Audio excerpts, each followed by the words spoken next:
Pregnancy వచ్చాక చాలామందికి doubts ఎలా ఉంటాయో వాటిల్లో వాళ్ళు రికగ్నైజ్ చేయండి. అంటే ఇది ప్రాబ్లము, దీనివల్ల మనకి బేబీకి ఎఫెక్ట్ పడుతుంది, మదర్కి ఎఫెక్ట్ పడుతుంది అనేది చాలా వరకు తెలీదు.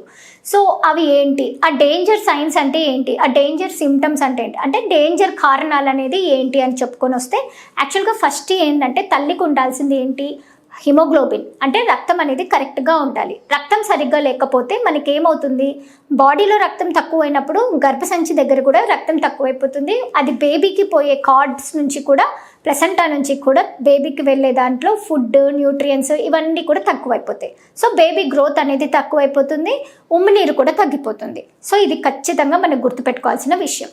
నెక్స్ట్ వచ్చే విషయం ఏంటి అని అంటే ప్రెగ్నెన్సీ సపోర్టింగ్ మెడిసిన్స్ అనేది కొంతమంది ప్రిస్క్రైబ్ చేస్తాం. అలాంటివి మిస్ చేయడం వల్ల, అవన్నీ సరిగ్గా వేసుకోకపోవడం వల్ల ఏమవుతుందంటే గర్భసంచికి సపోర్ట్ రావాల్సినది మనకి బాడీ నుంచి వచ్చే సపోర్టే కాకుండా బయట నుంచి కూడా మనం పెట్టే సపోర్ట్ని ఖచ్చితంగా తీసుకోవాలి. అది మిస్ చేసుకోకుండా యూస్ చేసుకోవడము అది చాలా ఇంపార్టెంట్. అది కనుక సరిగ్గా తీసుకోకపోతే, అంటే కొంతమందికి ఏమవుతుందంటే మనం కొంచెం ఇది కష్టమమ్మా కొంచెం జాగ్రత్తగా ఉండండి అని చెప్తే కూడా నెగ్లెక్ట్ చేస్తుంటారు. దీనివల్ల ప్రాబ్లం ఫేస్ చేస్తుంటారు. ఇంకొక విషయం ఏంటి అని అంటే వాళ్ళలో ఏదైనా చిన్నప్పుడే హార్ట్ డిసీజ్ అనేది ఉండేది. సో చాలామంది పేషెంట్స్ డాక్టర్స్ దగ్గరికి వచ్చినప్పుడు నిజాలు అనేది దాచిపెడుతూ ఉంటారు. వాళ్ళకి చిన్నప్పుడు హార్ట్ డిసీజ్ అయినది, ఎందుకంటే హస్బెండ్ పక్కన ఉన్నారు, హస్బెండ్కి తెలియకూడదు, అత్తకి తెలియకూడదు, ఇలాంటి ప్రాబ్లమ్స్ ఉన్నప్పుడు వాళ్ళు ఏం చేస్తారు అని అంటే వాళ్ళకి చిన్నప్పుడు జరిగిన ఆపరేషన్ల గురించి, హార్ట్ ప్రాబ్లంల గురించి మనకి చెప్పరన్నమాట. అలా చెప్పకపోవడం వల్ల ఏమవుతుంది, డాక్టర్కి విషయం చెప్పకపోతే వాళ్ళు పెట్టే ప్రిస్క్రిప్షన్స్లో ప్రాబ్లం ఏముండదు, కానీ ప్రెగ్నెన్సీని క్యారీ చేసేటప్పుడు తల్లికి కావాల్సిన స్ట్రెంగ్త్ అనేది మనము, ఈ హార్ట్కి కావాల్సిన స్ట్రెంగ్త్ అనేది మనము కంపల్సరీగా తీసుకోవాల్సి వస్తుంది. సో ఒకవేళ హార్ట్ ప్రాబ్లమ్స్ అట్లాంటివి ఏమైనా మిస్ చేస్తే మాత్రం ఖచ్చితంగా డాక్టర్కి చెప్పాల్సిందే. ఇంకోటి ఏంటంటే హైపర్ టెన్షన్ అంటే బీపీ. కొంతమందికి బీపీ అనేది ప్రెగ్నెన్సీ వచ్చాక తెలుస్తుంది. సో అప్పుడు ఏం చెప్తాం మేము, ప్రెగ్నెన్సీలో బీపీ వచ్చిందమ్మా జాగ్రత్తగా ఉండాలి, మెడిసిన్స్ తీసుకోవాలని చెప్తాం, కానీ నెగ్లెక్ట్ చేస్తాం. దానివల్ల ఏమవుతుంది, ఫిట్స్ రావడం, బేబీని కోల్పోవడం, ప్రెగ్నెన్సీ మిస్ అవ్వడం, మిస్క్యారేజెస్ అవ్వడం, ఇంకోటి ఏంటంటే ఫ్యూచర్లో ప్రెగ్నెన్సీ అనేది రాకపోవడం. సో ఇవన్నీ కారణాలు కూడా మన నెగ్లిజెన్స్. ఇంకోటి కాలవాపులు అనేది ఒకటి బీపీ వల్ల వస్తుంది, ఒకటి హార్ట్ ప్రాబ్లమ్స్ వల్ల వస్తుంది, ఒకటి కిడ్నీ ప్రాబ్లమ్స్ వల్ల వస్తుంది, ఇంకోటి ఏంటంటే నార్మల్గా ప్రెగ్నెన్సీలో కాలవాపులు అనేది ఉంటాయి.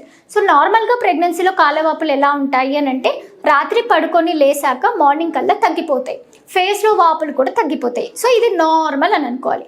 కానీ ఒకవేళ అవి అలానే ఉండిపోతున్నాయి, ఇంకా పెరిగిపోతున్నాయి, దాంతోపాటు మొహము, తర్వాత చేతులు, కాళ్ళు, పొట్ట దగ్గర భాగంలో అక్కడంతా వాపులు వస్తున్నాయి అనమాట, ఇది ఖచ్చితంగా డేంజర్ సైన్ అనే అనుకోవాలి. అలానే డయాబెటీస్ అంటే షుగర్ వల్ల కూడా ప్రెగ్నెన్సీలలో బేబీకి సడన్గా ఐయుడీస్ అయ్యేది, అంటే బేబీ లోపలనే చనిపోయే అవకాశాలు అనేది ఉంటాయి. సో ఎప్పటికప్పుడు ఒక 6 నెలల తర్వాత కూడా కంపల్సరీగా డాక్టర్స్ దగ్గరికి వెళ్ళి హార్ట్ రేట్ కానీ, లోపల పిండం బాగా ఉందా, లేకపోతే ఉమ్మనీరు పెరుగుతుందా, తగ్గుతుందా, ఇవన్నీ చెక్ చేయించుకునేది చాలా వరకు ఇంపార్టెంట్. ఇంకా నెక్స్ట్ సైన్స్ వచ్చేసి ఏంటి అని అంటే కిడ్నీస్లలో కానీ, తర్వాత ఫిట్స్. చాలామంది ఏంటంటే ఫిట్స్ ఎప్పుడో చిన్నప్పుడు వచ్చాయి మేడం, మాకు తర్వాత తెలీదు, ప్రెగ్నెన్సీ వచ్చాక 9వ నెలల టైంలలో ఫిట్స్ వస్తున్నాయి, సో ఇంతకుముందు లేవు ఇప్పుడు వచ్చాయి, మేము టాబ్లెట్స్ అన్నీ మానేసినామని చెప్తుంటారు. కానీ చిన్నప్పుడు ఒక్కసారి వచ్చినా 2 సార్లు వచ్చినా ఫిట్స్ కిందికే తీసుకోవాలి. దానికి కావాల్సిన జాగ్రత్తలు మనం తీసుకోవాలి. అవి ప్రివెంట్ చేసుకోవాల్సిన టాబ్లెట్స్ అనేది కూడా చాలా చాలా చాలా ఇంపార్టెంట్. ఇంకోటి ఏంటి అని అంటే కొంతమందికి ఏంటంటే ఇప్పుడు ఐవీఎఫ్ ట్రీట్మెంట్ తీసుకునేటప్పుడు కంపల్సరీగా కొంచెము స్పాటింగో, బ్లీడింగో అలాంటివి ఉంటుంది. ఎక్కువ బ్లీడింగ్ అవుతుంది అని అంటే మాత్రం భయపడే విషయాలు అనేది ఉంటుంది, ప్లస్ మిస్క్యారేజెస్ అనేది ఉంటుంది. సో బ్లీడింగ్ ఎక్కువ అవుతుంది, లేకపోతే కొంచెం బ్లీడింగ్ అవుతుంది అంటే కూడా డాక్టర్స్కి మనం ఇన్ఫార్మ్ చేయాలి. ఇంకోటి ప్లెసెంటా అనేది ఒక్కొక్కసారి కింద ఫామ్ అయ్యి ఉంటుందన్నమాట. కిందికి వచ్చినప్పుడు ఏమి అంటే ఎక్కువ సిజేరియన్లు అయినప్పుడు, తర్వాత ఫామ్ అయ్యేటప్పుడు అది అబ్నార్మల్గా ఫామ్ అయ్యేటప్పుడు, లేకపోతే మాయలోనే అబ్నార్మాలిటీ ఉన్నప్పుడు, కిందికి ఉన్నప్పుడు ఏమవుతుంది, స్పాటింగో, బ్లీడింగో ఏదో ఒకటి కనిపిస్తుంది. ఇంకో లాస్ట్ ఆప్షన్స్ ఏంటి అని అంటే అబ్రప్షో ప్లెసెంటా అని అంటాం. అబ్రప్షో ప్లెసెంటా అని అంటే 6వ నెలలో 7వ నెలలో ఒక్కొక్కసారి బీపీ ఉండడం వల్ల అన్నా ఎక్కువ, లేకపోతే బీపీ తక్కువ ఉండడం వల్ల అయినా కానీ బ్లీడింగ్ అంటే మాయ అనేది బేబీకి ఇవ్వాల్సిన సపోర్ట్ అనేది ఇవ్వకుండా సపరేట్ అయిపోతుంది అనమాట.